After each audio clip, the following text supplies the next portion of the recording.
What's going on, everybody, and welcome to Wrestlemania 21. This is Wrestlemania 21 Goes Hollywood once again, which is interesting. I believe this is the second or third time we've gone to Anaheim or LA.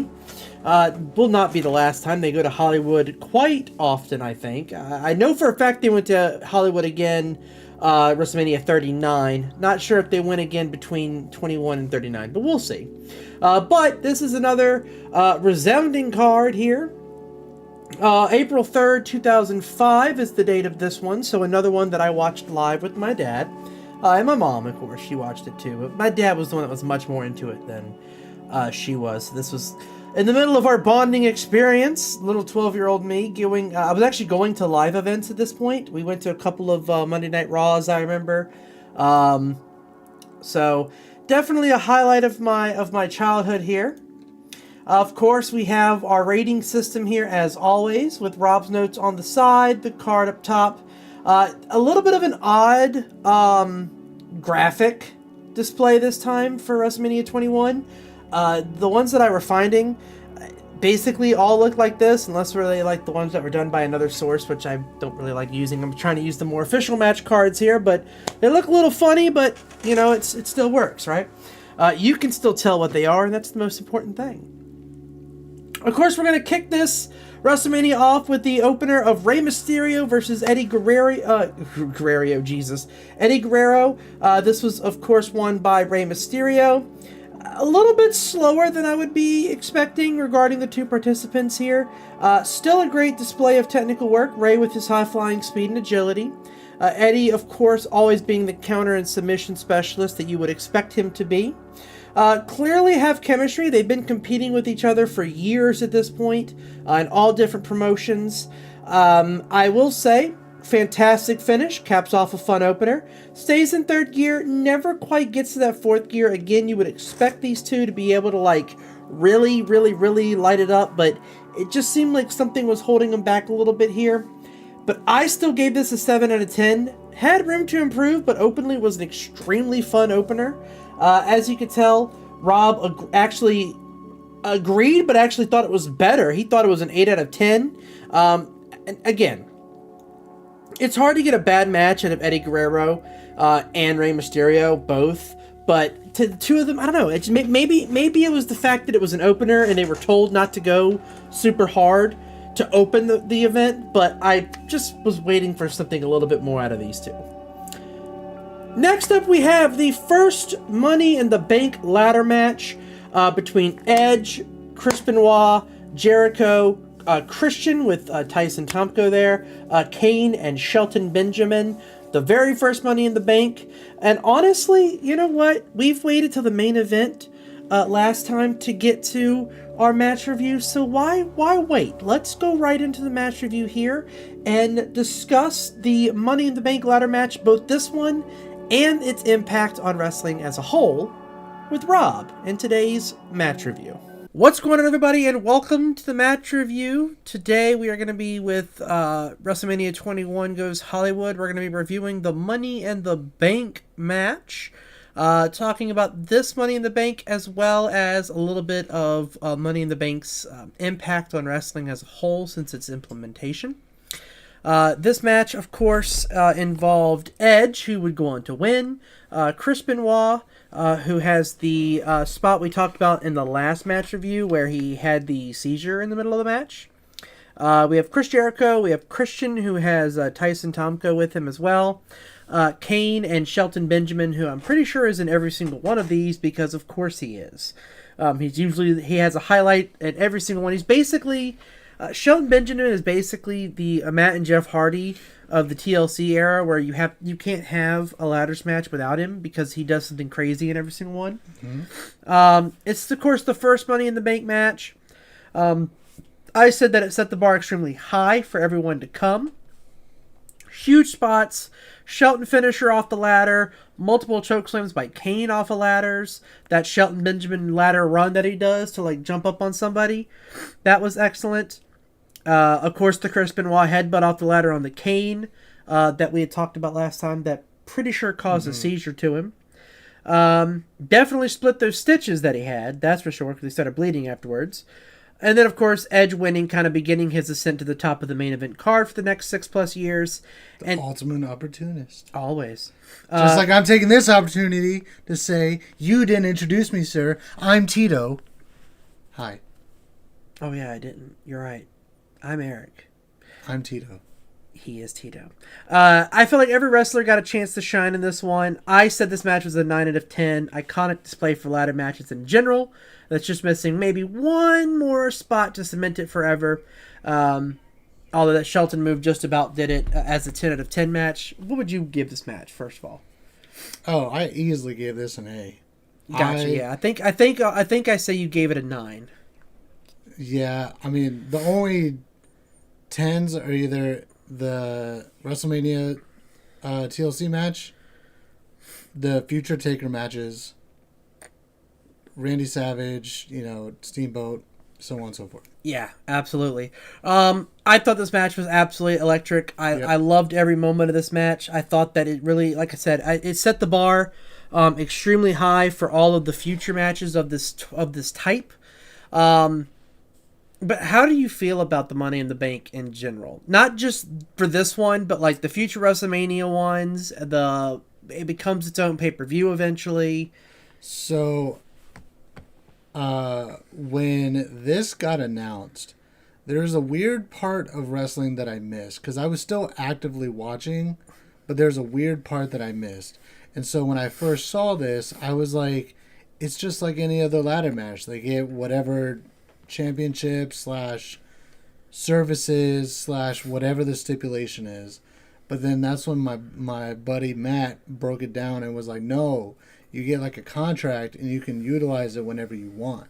And I was like, that's kind of dope. Mm-hmm. And I remember watching it and going, that's going to be like its own pay-per-view. You know what I mean? Because, you had the ones like No Way Out, Bad Blood, Armageddon, those kind of matches where they had like something circling around it. That's how you knew this was going to be something different.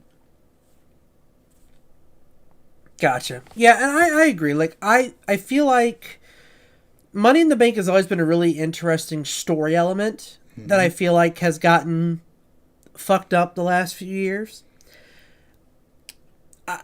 Austin Theory carrying it last year was bad. Damian Priest carrying it this year has been good for story elements, but I feel like has gotten forgotten over the last couple months. And even in the earlier years, like obviously it's not in this one, but the one Mr. Kennedy wins, I think it's the next one. Mm-hmm. He doesn't even get to cash it in. He loses it to Edge. It's a good story element, but it's like, well, why didn't you just... True. Mr. Kennedy's overrated. Very much so. But why did you even let him win it in the first place? It doesn't always make sense to me, some of the decisions they make with it. But it is a very interesting principle in general, given that you can cash it in at any time. And it has made champions. It, like I said, this match and the later on cash-in cements Edge as a top player for the rest of his career. But it's also doomed careers. Jack Swagger wins one, I believe, at some point. He wasn't ready. He wasn't ready for it. It just didn't help him. And matter of fact, I think his title run ended up hurting his career. So it's been a very mixed bag in terms of what it's done for people. As it should be, though. Because let's say there's 4 Money in the Banks and every single one of them is successful, then people are going to get in their heads, oh, whoever wins is eventually going to become champ. Right? Mr. Kennedy didn't win. Mr. Kennedy actually lost his to Edge. Oh, lost to Edge. Okay. Yeah, and then Edge ended up cashing in and won. The first 4 were all successful. Right. So there's that. But it also serves the anything can fucking happen aspect. Mm-hmm. So... True. I think the cash-in process is the best part because it's like you never know when they're going to cash it in. They can do it at any time. And I think that does add a level of suspense to the program as a whole. I mean, I think it's 10 years from 20. So WrestleMania 31 is when Rollins commits the heist of the century. I think so, yeah.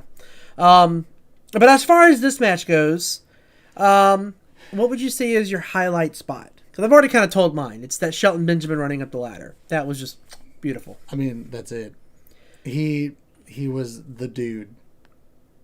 He was that guy. I agree. And he's been that dude just about every single one of these. Yep. But yeah, we'd love to hear what you feel, how you feel about the Money in the Bank in general. Let us know down in the comments down below. But we won't keep you guys too long this time. This is just a general, I don't want to say, well, I almost said a generic ladder match. It's definitely not a generic ladder match, but this is just a really good hard-nosed match, and ended up giving birth to a stipulation that is still in play here almost 20 years later. Yep. Facts. Back to me. Welcome back, guys. Thank you all so much for hanging out with me and Rob there. Of course, we both agree. This match was absolutely phenomenal. I gave this match a 9 out of 10. Rob agreed, also gave this match a 9 out of 10. So that is where we are going to put the ladder match here. It's going to go up there. I thought this match was fantastic, as we said. It set the bar. Missing that one spot to make it a 10. But overall, a phenomenal event. So 9 out of 10 it is. Next up, we have Undertaker versus Randy Orton. What a match. Listen, Undertaker versus Randy Orton, in my opinion, is one of my favorites. It's out of the ones that I watched live, it's probably the one that stands out the most outside of my all-time favorite match of all time, which is Undertaker versus Shawn Michaels at WrestleMania 25. That's my all-time favorite match. This is probably in my top 3 favorites Undertaker matches. Absolutely cemented Randy as a serious main event talent. I thought he did excellent in this match. It's still young Randy, so it's still the Randy Orton that's kind of learning and growing into his role. I thought it was a great showcase of his talent and explosiveness. It was also clear that he was learning. He thought that he could get the better of Undertaker here story-wise, and Undertaker is at this point a legend and a veteran and knows everything you could throw at him and more, and he showcased that here. I thought Taker showed that he still had it. He showed it that he was still operating at a high level. And yeah, I thought Undertaker was able to guide him through and lead him to an all-time match. Bob Orton's interference was iconic, hitting him with the cast on his arm, which was an iconic thing for him. I thought the chokeslam into an RKO it's a famous counter. You always hear about it. It's all of the RKOs out of nowhere. The chokeslam into an RKO is on almost every single list. So it's an iconic spot.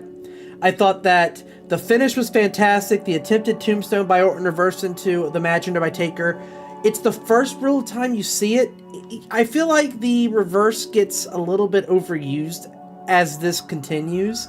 A lot of people try to do it, and it ends up becoming a common match ender. Not just at WrestleMania, but in general. So it was nice to see kind of Orton be the first one to initiate that, at least on the WrestleMania level. I love the flow of this match. I love the story, the legend killer being utilized here. I love the movesets used in the match. I gave this match a 10 out of 10. I absolutely love this match. Rob didn't like this match nearly as much as I did. He gave this match a B+. That's still going to be an 8, so it's going to knock this down to a 9, but I don't think there's any issue in that. I think this match being a 9 out of 10 is still adequate and still tells the story that you want to tell in the end. Next up, we have Trish Stratus versus Christy Hemme with Lita for the women's title. This match was boring. Christy was green. It was the basis of the story that Lita was training her, so she was designed to be green.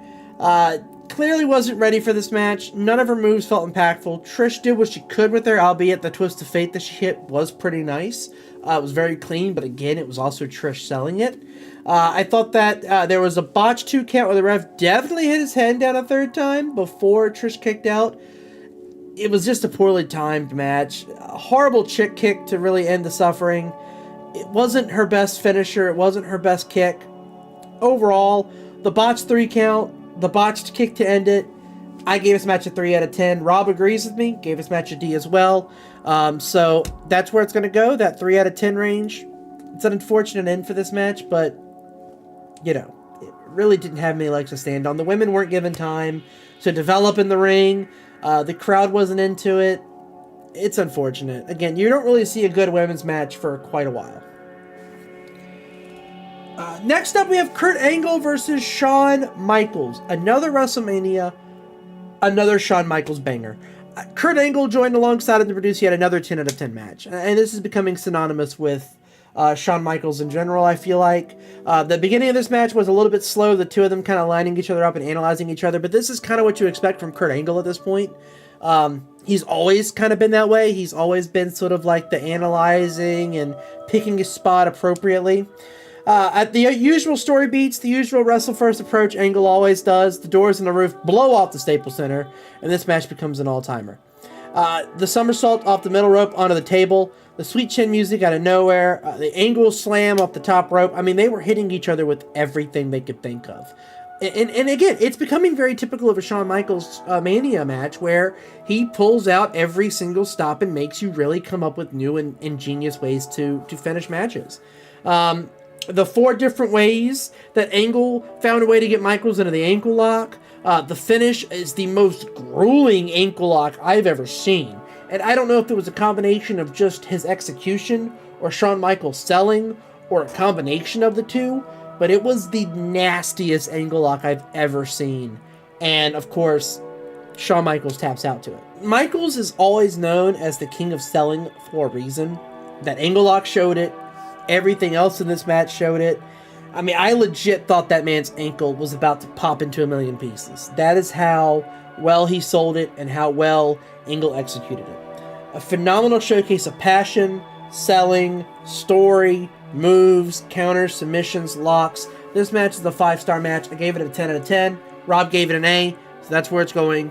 10 out of 10. Next up, we have the sumo match between Akabono and Big Show, with Akabono winning.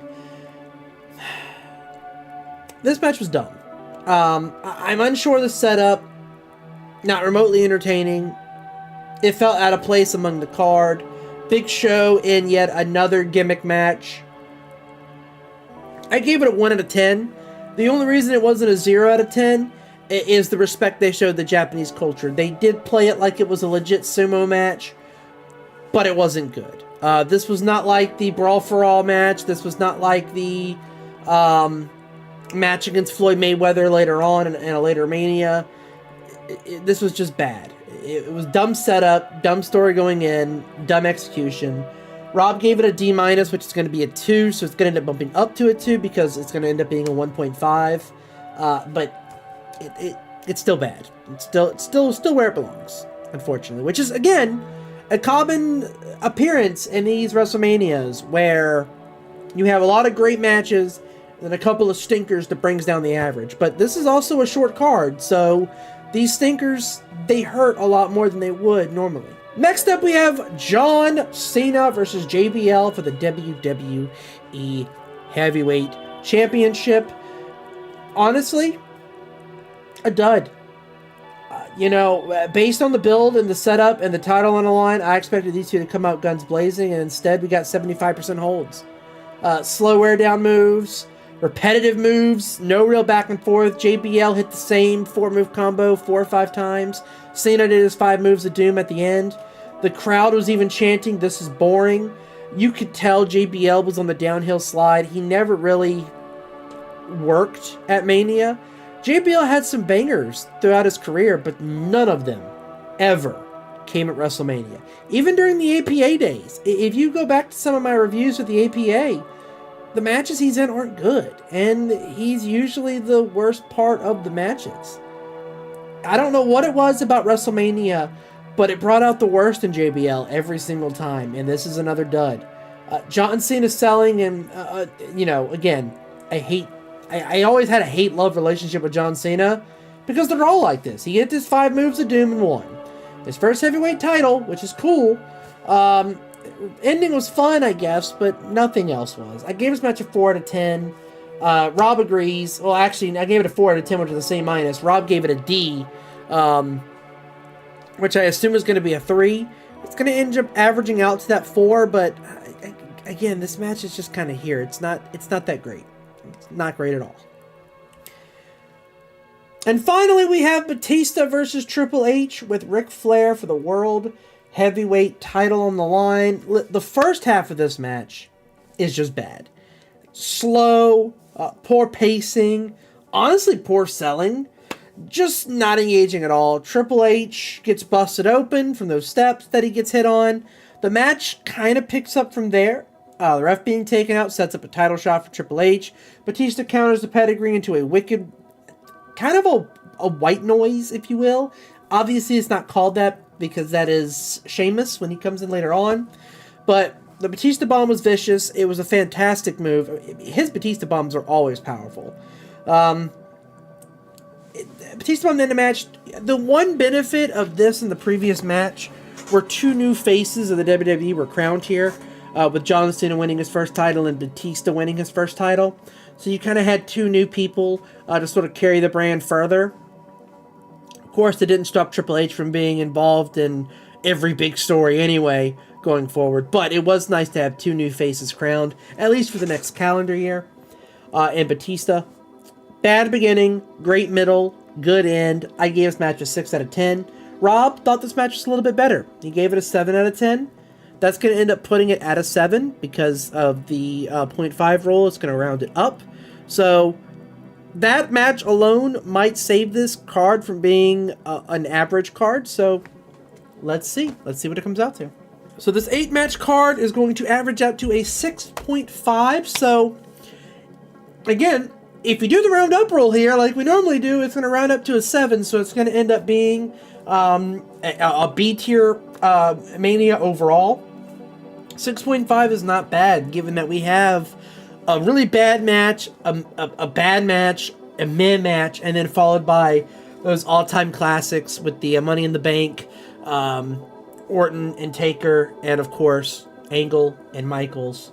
But yeah, that's where we're at for this one. A really short card, a really short review. Which is good for my voice. As you guys know, I was saying previous ones, I'm recovering from a sinus congestion, so my voice is still a little weak. As you can tell, it's kind of starting to go again already, and I've only been talking for about 16 minutes. So, yeah, I'm not going to complain about a short Mania here. But I will see all of you guys tomorrow for WrestleMania 22. Until then, have a great night, and enjoy wrestling.